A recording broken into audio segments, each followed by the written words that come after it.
एबे आसी बड़ खबर तातीरू मिलबनी त्राही 5 दिन धरी कलबल करिब ग्रीष्म प्रवाह विशेषकर 27 और 28 तारिख में जलिब सारा ओडिशा। राज्य में सीवियर हिटवेव नहीं सतर्क सूचना जारी करछि पाणीपाग विभाग। आगामी 3 दिन प्रबल हिटवेव नहीं सतर्कता जारी करछि पाणीपाग विभाग।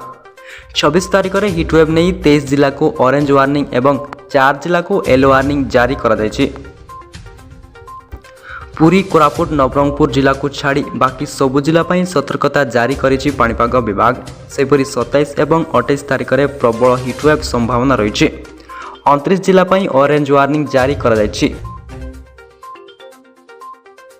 एही 2 दिन केवल कोरापुट जिला को छाड़ी बाकी सबु जिला ऑरेंज वार्निंग जारी करिछि पाणीपाग विभाग।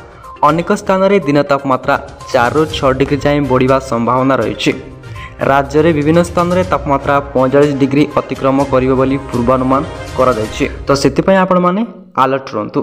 ब्यूरो रिपोर्ट उत्सव टीवी।